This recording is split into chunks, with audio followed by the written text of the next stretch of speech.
So I will be attempting to explain the topic of globalization. Now we can think of globalization as an economic process that involves the breaking down of barriers. But you may ask, what barriers?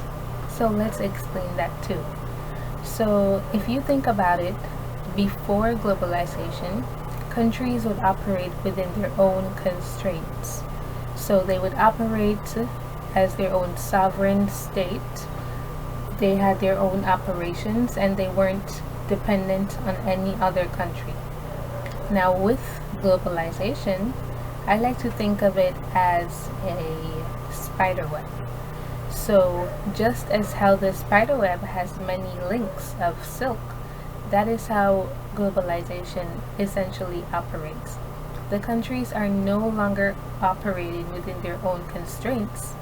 No, they are now dependent on other countries.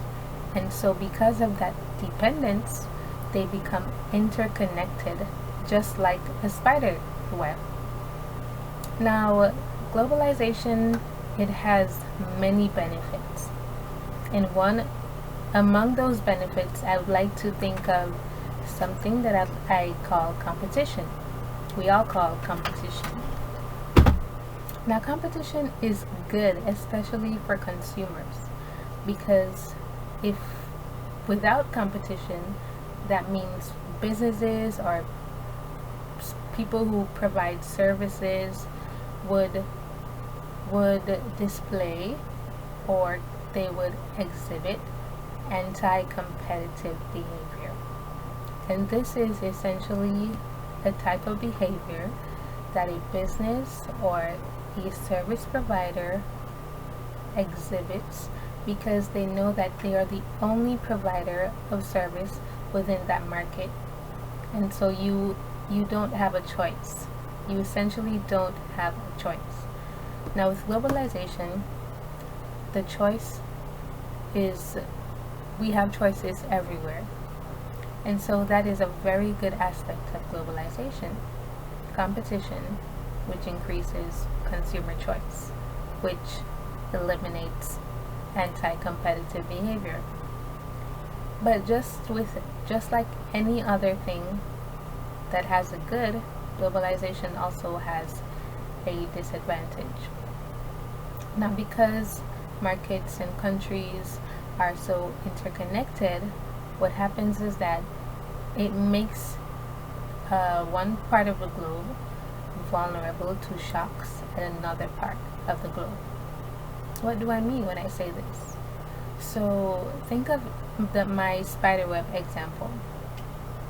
Now, if something happens to one part of the spiderweb, if it tears, then maybe it will affect another part of the spider web because the silk is interconnected.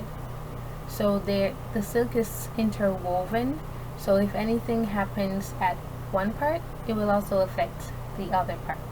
This is essentially how globalization operates. If something happens at one part of the globe, it makes many other parts susceptible to shocks. Now this essentially means that one thing that happened can cause a spillover effect or a domino effect, and this domino effect could ultimately lead to the collapse of markets. So this is what globalization has done. It has made our markets and our workplaces so interconnected that we have to think about what will happen if one place experiences crisis. If another place experiences crisis, it can eventually lead to a spillover or domino effect, which can ultimately lead to collapse. So that is globalization. The thing that made us more connected than ever can also undo that. Thank you.